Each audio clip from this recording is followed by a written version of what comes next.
The vaccine rollout in the United States has been a dismal failure thus far.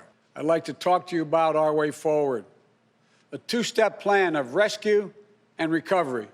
It's called the American Rescue Plan, the legislative proposal that President-elect Joe Biden says will help combat the pandemic and provide relief to the American people. The plan, which will require congressional approval, totals $1.9 trillion.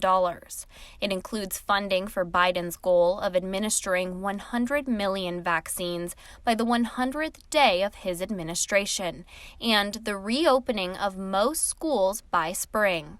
Roughly $400 billion will go straight to fighting the public health crisis, and more than $1 trillion in direct aid will go towards struggling families through stimulus checks, unemployment insurance, renter protections, and nutrition assistance.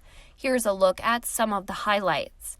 The bill includes an additional $1,400 stimulus check for most Americans, $20 billion in funding to establish community vaccination centers and mobile units throughout the U.S., $130 billion to help schools reopen, which can be used to make class sizes smaller, improve ventilation, and provide PPE.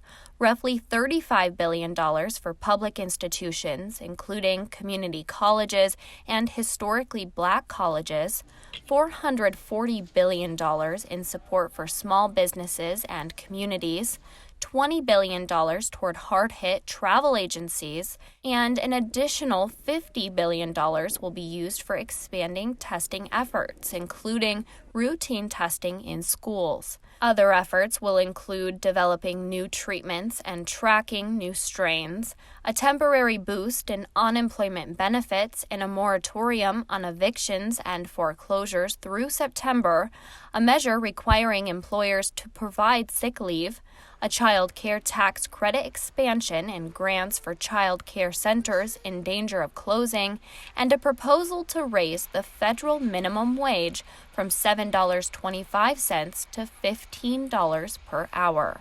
Our rescue and recovery plan is a path forward with both seriousness of purpose and a clear plan, with transparency and accountability, with a call for unity that is equally necessary. This proposal comes at a pivotal moment for our country, less than a week before Biden is set to take office, when unemployment claims are back on the rise and as a divided nation faces the pandemic's most dangerous wave yet.